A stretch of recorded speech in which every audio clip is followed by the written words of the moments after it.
Na wote tusimame. Turuhamenye iki Nyanza kuibula. Mbenzera mu General Assembly headquarter elikima. Na shikira no mayelo. Kare luanjaga no Swahili. Mukapara wo samahana kuya identify nende vita kabashianjeta.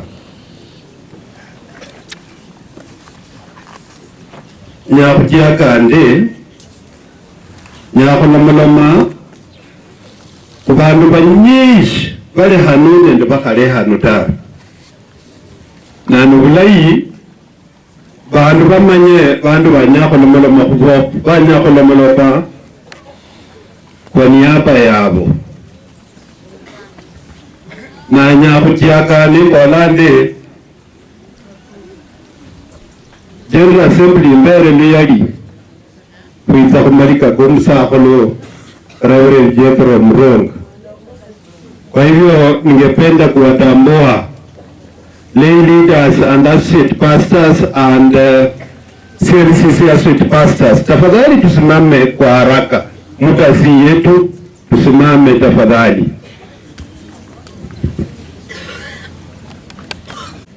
Bungeni mkono. Asante, karibu sana. Ningependa overseers and associate overseers msimame tafadhali kwa haraka ya bungeni mkono. Asante. Directors and associate directors wale ambao wamekuja hapa wamefika kwa ajili ya siku ya leo, tafadhali msimame mpunge mkono. Asante. Ningependa kuwatambua hao wenye wamesimama kwa ajili ibada hii ni ya General Assembly. Ibada ya heshima ya kanisa la Mungu Afrika Mashariki kwa ajili ya mtumishi ambaye ametumika katika kanisani kwa heshima na kwa muda mrefu. Hao kuna mchungaji ambaye ni director wa Christian Education ambaye ni Reverend Titus Mlware, simama tafadhali. Sande, huyu ndio mchungaji wa siku ya leo. General Assembly imemtuma kwa niaba ya ofisi kuu ya askofu. Atakaye simamia msafara ya kusika ni director wa stewardship ambaye ni Reverend James Omnia. Sante. Nataka nyakubola Wakristayo wa Church of God wale hano na haswa viongozi wanajua Mzee Jethro Murunga alikuwa rafiki wa kiongozi wa kanisa ambaye ni marehemu saa hii. Alikuwa rafiki yake mkubwa sana, na kwa hivyo ofisi ya General Assembly nimebeba rambirambi za General Assembly kwa mama na familia kwa jumla kwamba sisi tunajiunga nanyi katika hiki kipindi kigumu kupotesha mzazi na kiongozi wa familia na pia kiongozi ambaye alitambulika katika kanisani. Kwa hivyo tunaungana nanyi kwa rambirambi kutoka kwa ofisi kuu, ofisi ya Baba Askofu Mkuu wa Kanisa la Mungu Afrika Mashariki. Nitanena maneno mawili matatu kwa ajili ya General Assembly kwa hawa watu ambao nilikuwa nasimamisha, na ni kwa ajili ya heshima ya huyu mtumishi Reverend Jethro Murunga ambaye ameheshimika na kanisa kwa muda mrefu. Sisi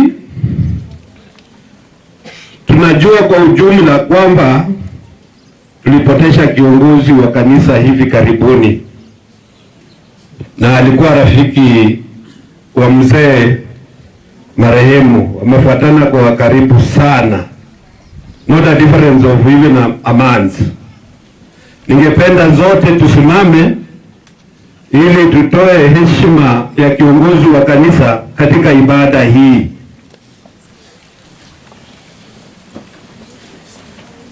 Taka moja.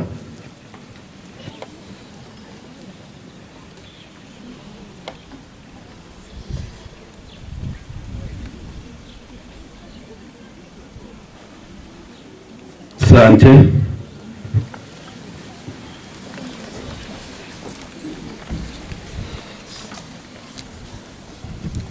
Watu wamenena hapa na si vizuri kurudia yale ambayo watu wamenena. Nataka nijaribu nikose kurudia. Na Jethro aliishi maisha ya kipekee. Reverend Jethro ameishi maisha kanisani all through his life. Tukisoma historia na sisi wale ambao tumetenda naye kazi tunafahamu hilo. Ndio sababu hata kanisa linapeana heshima ya kiwango ya juu kutoka kwa General Assembly makao makuu. Na maisha ambayo amekaa kanisani ni maisha ya kukuza kanisa, kukuza Wakristo na kusaidia viongozi ndani ya kanisa. Jethro amekuwa mtumishi wa kiwango cha juu katika idara yetu ya Compassion. Na Compassion inalinda wale ambao miongoni mwa jamii ama kufaidika na maisha ya kawaida. Jethro amekuwa karibu sana katika maisha yake ya kanisani, akiwa anashughulikia maisha ya wale ambao hawajiwezi lakini wako katika ulimwengu huu. Mchungaji Jethro amekuwa mwalimu, na mwalimu wa kiwango cha haja, ambapo amefanya kazi yake ya walimu na akaritaya na heshima zake. Na kazi ya walimu, kila mmoja wetu unafaulu kwa sababu upite mkono wa mwalimu.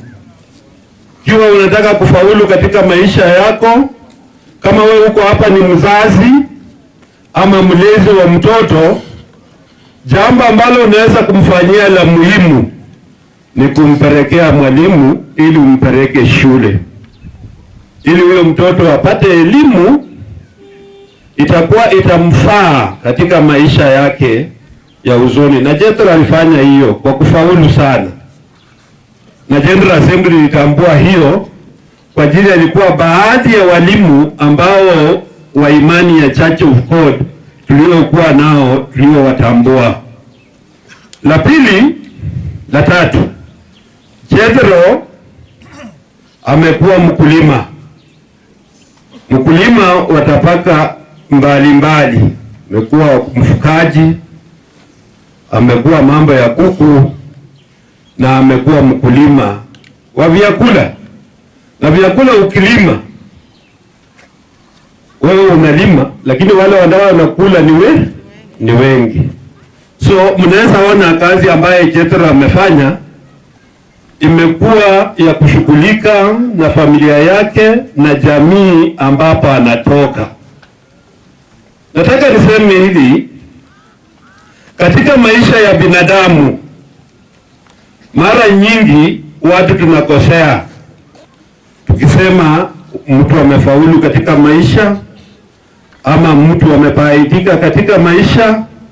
Nataka niwaambieni ukweli wa mambo ni kwamba katika maisha ya binadamu unaweza kosa elimu na unaweza kosa mali na ukose hata vyombo vyote vya nchi hii vya duniani hapa, lakini ubahatike kufaulu. Kufaulu huko ni jamii aina gani wewe unalea.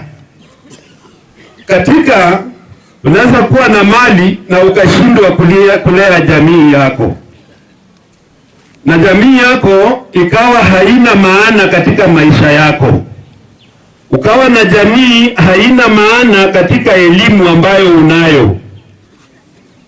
ukawa na jamii ambaye inalala hoihae, na hali wewe unapotembea huko nje unatambulika. Nataka niseme Jethro alibahatika, akawa mtu wa kipekee ambaye amekuza familia. Unajua, ameacha familia ambaye itaheshimika. Mmoja alisema hapa, ikiwa kutatokea kasoro ama jambo lolote, tutalaumu wale ambao wamebaki, lakini Jethro amefanya kazi yake na tunaishukuru, tunaombea roho yake na tunasherekea maisha yake siku ya leo. Jethro huyu na mzee amekaa hapa ni marafiki wakubwa sana wa baba askofu mkuu ambaye ni marehemu sasa, na hao walikuwa walimu na walifundishwa pia na baba askofu mkuu. Baba ya askofu mkuu alikuwa anajivunia kujitambulisha nao kwa sababu walijua ni nini, anajua ni nini walifanya katika jamii. Huyu mama ajihisi hajapotesha mume, ajihisi hapo katika makono mazuri, na ninajua mtakuwa mna uwezo wa kufanya hilo, na tutaomba pamoja nanyi ili huyu mama Mungu anyoshe mkono mtakatifu ukamkuze, ili mkamlee mpate baraka kutoka kwake. Na pia kazi zile ambazo mzee alifanya kanisani, mmoja wenu alisema mtaendeleza historia ya mzee, na vyema mkae ndani ya kofia ya mzee, ili mkipita mahali mtu anasema huyu ni mtoto wa Jethro. Jethro ule ambayo mlisikia wakisifu kanisani, ambao wa Church of God walisifu, ofisi kuu ilisifu. Nataka nimalizie nikisema mimi katika General Assembly na yale ambayo tunaona hapa Idaho, the larger Idaho, we are very proud of you leaders. Pastors and leaders of Idaho, the larger Idaho, we are very proud. You are right on the course. Na mnafanya kazi yale ambaye Jethro alifanya. Viongozi wa kanisa, tafadhali mshikilie, msonge karibu na familia, mlee familia hii, na Mungu akawabariki sana. Na tukitoa sadaka, lay leaders wabakaindili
Osaye Papa Nyasaye uri Nyasaye mulayi mwami w'obunyali mwami w'esembabasi Papa kubola otyo mona okulamalika kane kachaka osherene nako bakalito koleno sande khubisi sande khubatulise jawoba obakasise monetate chabo onachasa nashitisha banyoli Jehova abakhusiru banafumishira mu bunyali bwonende bunyali bwa Yesu Kristo mwana wa Nyasaye.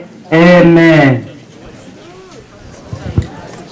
Sande basi dola kwa eku mama wiyangu buti hane kumirembe noku Reverend Penina Murunga hana kumirembe oryo mirembe bosi mirembe kandi mwami yetomibwe ayebwali yali ukosi akatirilanga ukosi akakusayiranga mbu kakase omwami yemeremo lairulwe lwemeremo nelyerwa lyelisomibwe mwikulu nende hasi basi kuno na akubitsomi obwa mama wandamenya naye ma ndinende abana abaera esituma sirakhaba siokusunguswa sisunguswa tawe nesituma syenyanga syebwe byali bosi bahela benyanga mbu balawulira namweroyi makuwa kabasirinda kumalirira mu bulamu balalola netsimoni nibatimira nibakola makuwa kanyasaye yenyanga mbulamu ma abana bene abo baliho ya ombasi kuno ndakhabola katabesi program abamulindisi program program ebulako eyiralanga obulomalomi bwa Penina musakuluwe umuntu ya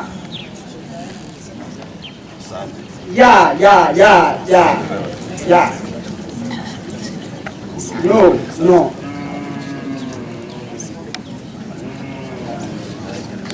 manda kabola isifune siyakhabasina katoto kene Penina w'omulunga mwitala ly'omulwanda umukambi katoto makane kari epicha iri eyamumanyisye muba mukoli bosi naba nakoli mundu mulala simanya tayi esipicha yanje inyuma ndamanya ningwile kananga nende abahindira nende abana basande sikulu ningwile kananga nabo ma isifune siyonyene sesiyande kompere ndamanya kuo ndakola sina ikoso ni sina mbio sina yanda mubaka kuo ibuka where behind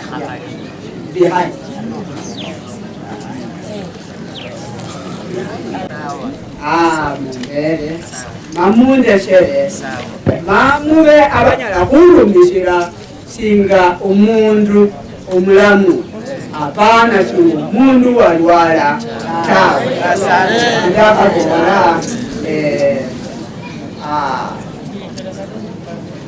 mulyo muno umbulikisa andi mulyo muno umbako bwiyango buno mambole mbu abakwaya isa kunyembelako tulimbo lulala after this simanya best program isa kunyembela after this olw'okumanya mbu ndekere obwoni ndekere bukulo byanzi ndivyo kuyala tawe bukulo byanzi ya ndaka bora bakwaya nisemo nipea pako mko kalai hene chairman please noyanza ndivyo pia ngo kwene Orio kwaya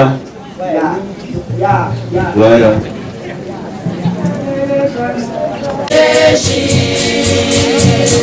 ondoa kitandani yangu nitembee katika nuru, peleleza moyo wangu e Bwana wa majeshi,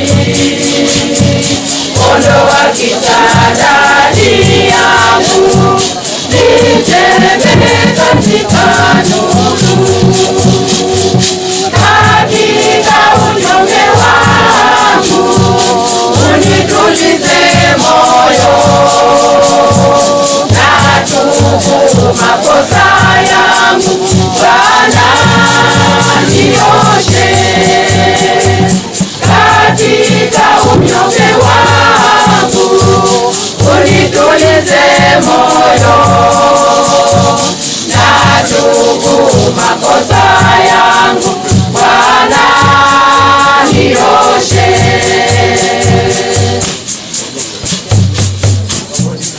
unishike mkono Bwana, mimi ni mdhaifu, unijalie fungu katika ufalme wako mbinguni, unishike mkono Bwana, mimi ni mdhaifu,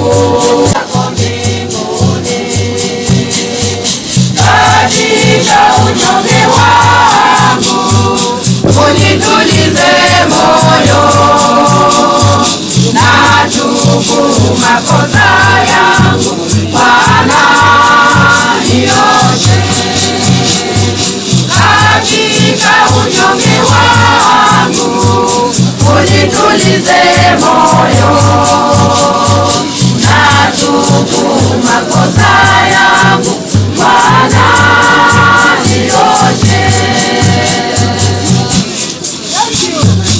unikinge nayo mitego yake mwovu Shetani, upendo wako haulingani na chochote duniani,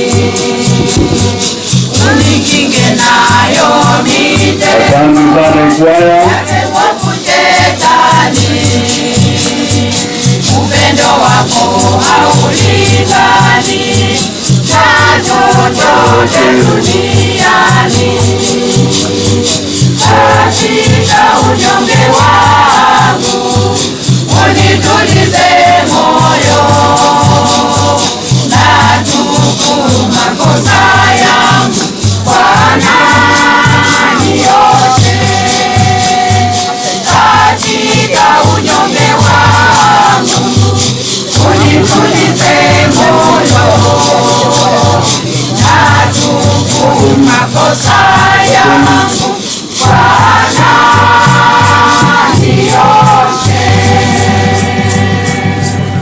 Asanteni sana kwa tutasoma kitabu cha Wakorintho 15:20 mpaka 58.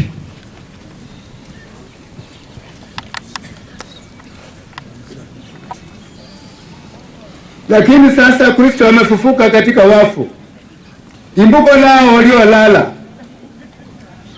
Maana kwa kuwa mauti iletwa na mtu, kadhalika na kiama ya wafu iletwa na mtu. Kwa kuwa katika Adam wote wanakufa, kadhalika na katika Kristo wote watahusishwa. Lakini kila mmoja mahali pake. Imbuko ni Kristo, baadaye walio wake Kristo atakapokuja. Hapo ndipo mwisho atakapompa Mungu Baba ufalme wake, atakapopatisha utawala wote na mamlaka yote na nguvu. Maana shati amiliki yeye hata awaweke maadui wake wote chini ya miguu yake. Adui wa mwisho atakayebatizwa ni mauti, kwa kuwa aliviitisha vitu vyote chini ya miguu yake. Lakini atakaposema vyote vimetishwa, ni dhahiri ya kuwa yeye aliyemwitishia vitu vyote hayumo. Basi vitu vyote vikisha vitishwa chini yake, ndipo mwana mwenyewe naye ataitishwa chini yake yeye aliyemwitishia vitu vyote, ili kwamba Mungu awe yote katika wote. Au je, wenye kubatizwa kwa ajili ya wafu watafanyaje kama wafu hawafufuliwi? Kwa nini kubatizwa kwa ajili yao? Na sisi kwa nini tumo hatarini kila saa? Naam ndugu, kwa huku kujifunza kwangu niliko nako juu yenu katika Kristo Yesu Bwana wetu, ninakufa kila siku. Ikiwa kwa ajili ya kibinadamu nalipigana na wani wakali kule Efeso, nina faida gani wasipofufuliwa wafu? Na tule na tunywe, maana kesho tutakufa. Msitanganyike, mazungumzo mabaya waharibu tabia njema. Tumieni akili kama ipasavyo, wala msitende dhambi, kwa maana wengine hamjui Mungu. Ninanena hayo niwaseseshe. Lakini labda mtu atasema, wafufuliwaje wafu? Na utapomirikani yawe mpumbafu. Upandayo haiwiki isipokufa, nayo upandayo upandi mwili ule utakaokuwa, ile chembe tupu, ikiwa ni ngano au nyingine hiyo. Lakini Mungu huipa mwili kama apendavyo, na kila mbegu mwili wake. Nyama yote si nyama moja, ile nyingine ni ya wanadamu, nyingine ya wanyama, nyingine ya ndege, nyingine ya samaki. Tena kuna mili ya mbinguni na mili ya duniani, lakini fahari yake ile ya mbinguni ni ya mbali, na fahari yake ile ya duniani ni ya mbali. Kuna fahari moja ya jua, fahari ingine ya mwezi, na fahari ingine ya nyota. Maana iko tofauti ya fahari hata kati ya nyota na nyota. Kadhalika na kiama ya wafu hupandwa katika uharibifu, hufufuliwa katika kutoharibika. Hupandwa katika aibu, hufufuliwa katika fahari. Hupandwa katika udhaifu, hufufuliwa katika nguvu. Hupandwa mwili wa asili, hufufuliwa mwili wa roho. Ikiwa uko mwili wa asili na wa roho pia uko, ndivyo ilivyoandikwa, mtu wa kwanza Adam akawa nafsi iliyo hai. Adamu wa mwisho ni roho wenye kuiisha. Lakini haututangulii ule wa roho, bali ule wa asili, baadaye huja ule wa roho. Mtu wa kwanza akatoka katika nje, ni wa udongo. Mtu wa pili akatoka mbinguni. Kama alivyo yeye wa udongo, ndivyo walio wa udongo, na kama alivyo yeye wa mbinguni, ndivyo alivyo walio wa mbinguni. Na kama tulivyochukua sura yake yule wa udongo, kadhalika tutachukua sura ya yake yeye aliye wa mbinguni. Ndugu zangu, nisemayo ni haya, ya kuwa nyama na damu haviwezi kurithi ufalme wa Mungu, wala uharibifu kurithi kutoharibika. Angalieni, nawaambia nyinyi siri, utatawala zote, lakini zote zitabadilika kwa dakika moja, kufumba na kufumbua, wakati wa parapanda ya mwisho. Maana parapanda italia na wafu watafufuliwa, wasiwe na uharibifu, nasi tutabadilika.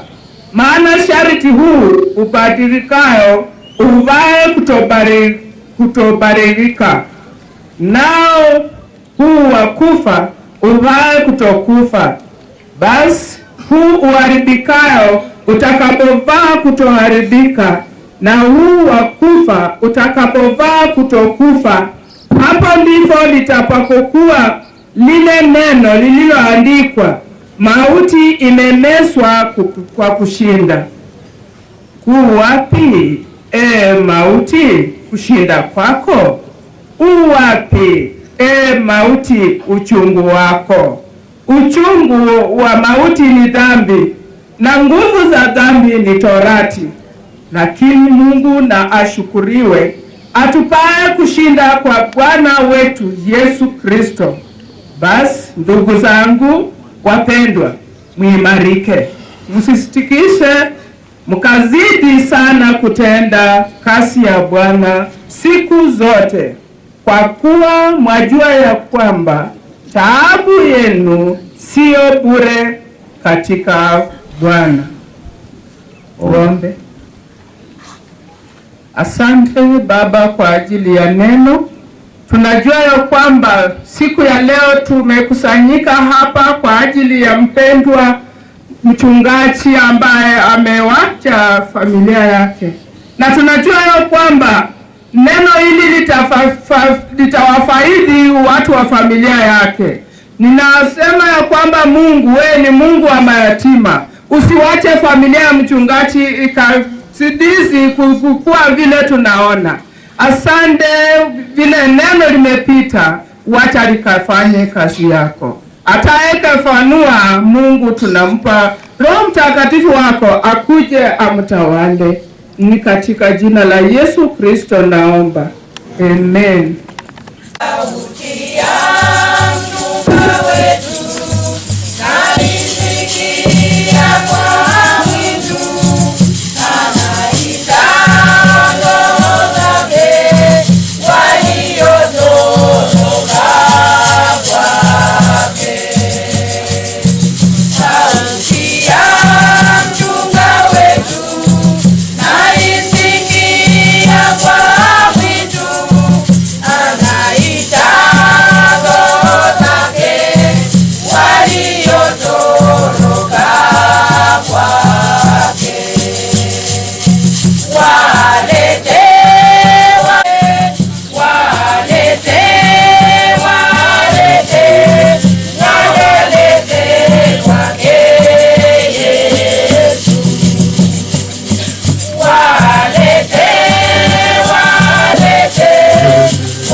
Roho Mtakatifu, asante kutuleta hapa siku ya leo kwa sababu ya njaa ya kiroho, kwa sababu tunajua ya kwamba ndugu huyu ambaye amelala alikuwa akilisha watu chakula cha roho. Kwa hivyo maisha ya mbinguni. Naombea mnenaji anaponena umtumie ipasavyo, ili ya kwamba tukitoka hapa tusitoke kwa mfu, tutoke wokovu. Kwa jina la Yesu Kristo nimeomba. Amen.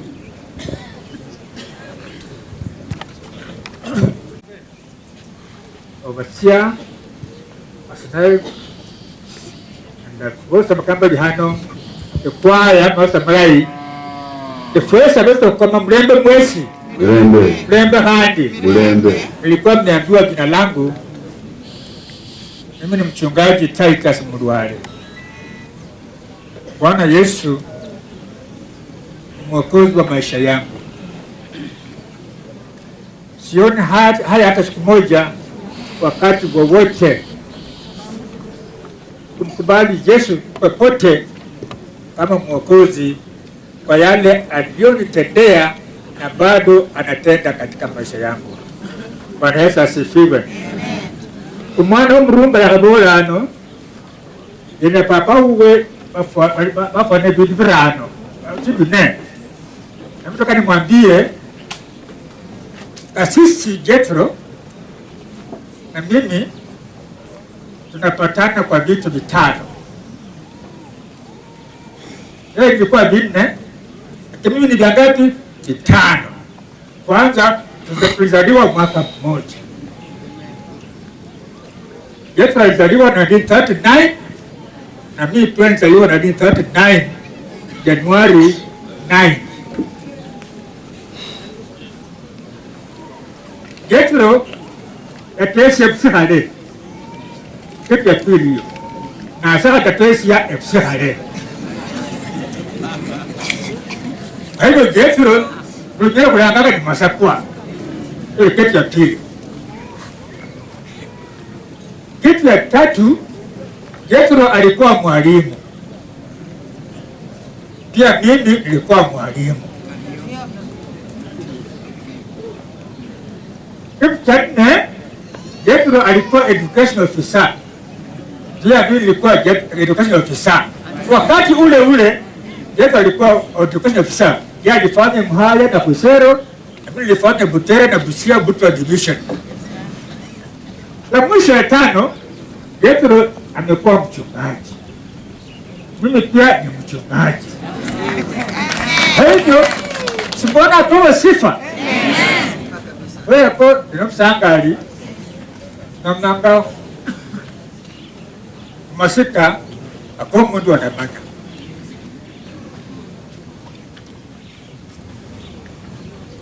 Jethro namumanya kale usibala ali mwalimu asi ni mwalimu ali headmaster asi ba headmaster. Jethro namuli baliliye abiko yamenya mwalimu bwambubwe abira mamenji dakamanya eminyakano nakomulembe. Niko ni juzi mwaka mwezi jana Jethro alijikokota kuja kule Kima. Alitaka muona askofu mkuu na hakuwepo, na kawa haja amuone naibu askofu mkuu anaohusika na mambo ya utawala. Wakabila ofisi ya askofu mkuu iko juu ya ghorofa. Jethro hangeweza kupanda ghorofa, nikawa lazima wakutane. Ikabidi naibu askofu mkuu akakubali akutane na yeye katika ofisi nyingine. Na ofisi mbili, moja iko juu ya ghorofa, nyingine iko chini. Akaambiwa kwamba aenda akutane na yeye katika ile ofisi ya chini ya ambako anafanyia kazi nyingine. Jethro walienda kule wakakaa na naibu askofu mkuu wakaongea na yeye masijana kwa udhaifu aliyekuwa nao, wala ambao tulikuwa tunamwona muda mrefu. Kama mimi nilishangaa na nikawa na huzuni tele kumwona vile mtu ambaye nilimjua very agile, very strong. Sasa hawezi kutembea mwenyewe. Nikajua kwamba hayo ndiyo hali ya dunia. Kifo katika msamiati wa Mungu haikuweko. Wakati wa uumbaji Mungu hakuwa na neno mtu atakufa. The Bible tells us alimuumba kwa mfano wake. Si kwamba kwa urefu, kwa unono, hapana, kwamba vile Mungu anavyoishi dumu ndivyo binadamu anakuwa atadumu. Lakini baada ya uumbaji mtu akapewa masharti, yale ya kutenda na yale ya kutotenda. Na alipofunja ile sharti alipewa, Mungu anapeana hukumu. Kamwambia, kwa maana umetenda yani kwambia usitende, hakika utakufa. Kwa hivyo kifo ni lazima. Wewe na mimi tutakufa siku moja baada ya leo. Baada ya kutoka hapa, wewe na mimi tutakufa. Kwa hivyo kila mtu ajiandae na jiandae kwa ajili ya nini? Ya kifo. Lakini Mungu alipoona binadamu akizononeka kwa ajili ya kifo, akamtuma mwanawe Yesu Kristo aliyezaliwa kama mtu, akakuwa kama mtu, akatenda kazi kama mtu, na akafa kama mtu, ingawa alikufa kifo cha aibu msalabani kwa ajili yangu na wewe.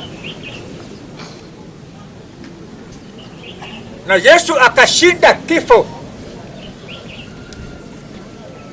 Na ndivyo Mungu akatuhakikisha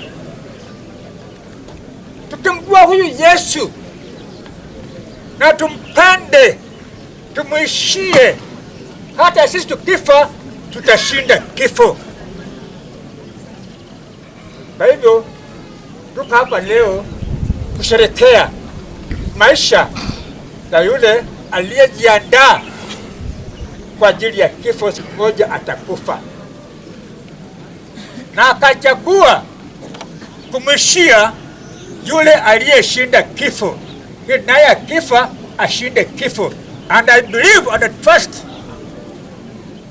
Tumesikia kuhusu Kasisi Jethro, tumeshuhudia maisha yake, atashinda kifo. Bwana Yesu asifiwe. Tayari ameshinda. Wasemaji amesema hapa kwamba adui wa mwisho ni kifo, na tayari kufufuka kwa Yesu kulishinda kifo. Nilipoombwa ninene hapa kwa matanga haya, nitakuwa maneno mawili ambayo Yesu mwenyewe alisema na ambayo nimeiona katika Kasisi Jethro maishani mwake. Naishi na yeye, nimefanya kazi na yeye, nimemjua, na haya niliyaona kwake. Aliyatenda, aliyaishia, na alikuwa akiyatamka wakati na wakati. Neno haya ni kuishi na amani. Neno amani na upendo ndiyo yatakuwa maneno yangu mafupi. Kwa muda mfupi nitasimama hapa kuhusu amani na upendo. Nakumbuka mwaka mmoja, ilikuwa mwaka 89, tulikutana na Jethro mahali, akaniambia, mwalimu, Nyasaye nyakhonye kumanya n'omulembe, khole kasi yakhole n'omulembe, khole n'omulembe n'abebali otyanga nabo, tuwe na amani na wale watu tunafanya nao kazi, walimu, tuwe na amani na watoto tunaofundisha, tuwe na amani na walimu wenzetu, hata na wazazi, na tuwapende. Those are the words. Siwezi kumbuka siku yenyewe na mwezi mwenyewe, lakini tulikuwa 89 aliniambia kwa kutania kwa kamera, kaniambia na aliyaisha hayo maneno. Ndipo nikachagua kwamba ninene kuhusu haya maneno mawili. Ndugu zangu, naamini zote nchi yetu ya Kenya, ila ulimwengu mzima, ulimwengu umeharibika, amani imezorota, omlembe kubula omusabala chosi ta bandu b'amasharamwo obula omlembe amahuayaka Yesu nachisanga kwa Injili ya Yohana 13:34 abolanga binti babe omlembe mulekeranga omlembe mulekeranga na wachia amani. Ndipo tukachagua tusome kitabu cha Waebrania. Bidii, tafuteni kwa bidii kuwa na amani, na anaandika hivi: tafuteni kwa bidii kuwa na amani na watu wote. Tafuteni kwa bidii kuwa na amani na watu wote. Alafu naongeza na utakatifu. Kama huna hivyo, mtu hata muona Mungu. Haya ni maneno mwandishi wa kitabu hiki anatueleza, tutafute kuwa na amani na watu wote kwa bidii. Abeho Fwesi Fwenyanga Ijinda Niola bila mfikia kasisi Jethro, tuende makao makuu ambayo Yesu atuahidi anaenda kuandalia. No chamo okora kubena mlembe nda bandu boss. Bandu bandu kabanga mlembe nda bandu bakora kabanga mlembe nda bandu ndekanda kabanga mbo. Bila tabu langa kaba okubana mlembe nenda bandu bosi nenda mchenugu obu nobula nabo suwa kalole omwami tawe bandu sino bakaba ke bintu sino omlembe bakuleba babenda ko haja sibakaba ke hasiano abakaba ke hasi bakaba ko mlembe tawe nokunyekana nokuchayana nokuchihana okulema mkuu kunoshabwe hana haja benyanga bintu bya hasiano nefama kaba komikulu komlembe kuli uhabe okubana omulembe nenda bandu bosi ba Yesu yakubola omulembe mulekeranga muyanzane. Hakuni hosi au tina bebe chefwe hakuni hosi kada makaza ka ulimwo mukade omulembe. Sikuzi jamani, Yesu alisema anatuachia amani, na jambo la kushangaza sisi ambao tuko kanisani amani hatuna. Omnyahano yoka obukupani omnyekani obuchihani obuchayani buchakiranga mwikaza lero abenya kubasiro lero kubandu bande besyoba kono bulala nobuhamba nebusifwe nalwa chache bodi kuwa na amani na Katoliki, kuwa na amani na PhD, kuwa na amani mtu wa dini nyingine, usimdharau, usimfanyie fedheha. Zote safari ni kwenda kwa Mungu. Ukabe bwana mlembe nenda bandu bosi, haijalishi ni mtu gani bakulamanga kwa mlembe. Abeho nolile manu wasio werebe. Hii maneno namwambia akienda kwake atakula.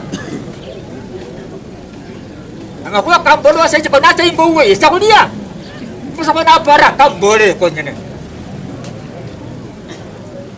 Wanaongea kwa mwenzako, fikiria anapoenda kwake atalala.